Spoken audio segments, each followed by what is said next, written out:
So in this example, well, we're actually going down, right? So again, I'm going, and this time, man, it's so nice. I'm going downhill, right? So because I'm going downhill, again, think left to right.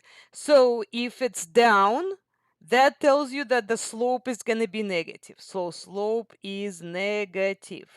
Okay, so with that said, let's see if we can figure out the slope using both methods. First, let's take 2 points. Either way, we need to take 2 points with integer coordinates, okay?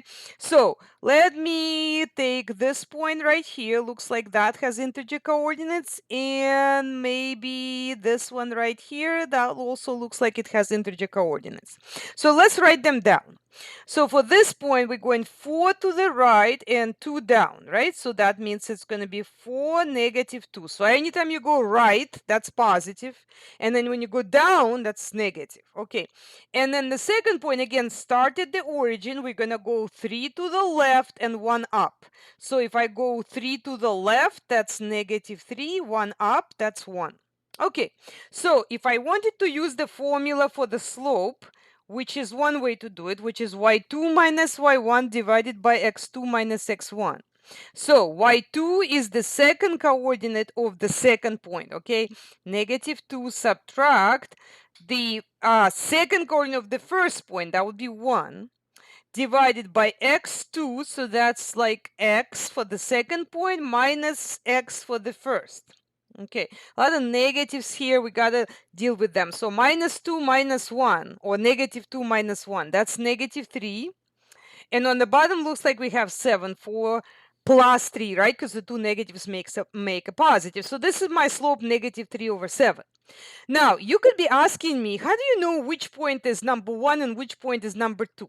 Like, think of this as like x1, y1, and this is like x2, y2.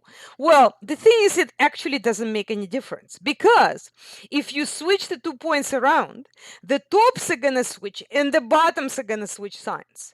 So if both switch signs, negative over negative, it's a positive, you're going to get the exact same thing. So it doesn't really matter which of the points is number 1 and which number 2, as long as you're consistent. You're subtracting the y coordinate from the y and the x from the x, right? So, okay. But let's say you did not want to use the formula, you just wanted to use the graph, that's all you wanted to do. Okay, fine, that's fine. No problem with that. So I'm going to draw that triangle. How do I do that? Well, I'm going to go drop a line, a vertical line down over here until the y coordinate coincides with the y coordinate of the second point, right? So you get how to get that triangle right there. Okay, so the slope is going to be that rise divided by run, right? Okay, so what's the slope? A rise. Okay, how much am I rising here? And I kind of messed it up, but okay, so rising, I'm going 1, 2, 3, right? So I'm going 3. That's my rise. So rise over run. And what's my run? 1, 2, 3, 4, 5, 6, 7. Okay, that's a 7. So you think that's good, like that's it. But here's the deal. It's not really going to be 3 over 7, because you can think of it this way. Okay, so when I was rising, I wasn't really rising, I was actually going down. So this is a negative. So however you do it, just remember that if you're going downhill, it should be negative. If you're going up the hill, it should be positive. So that's about it.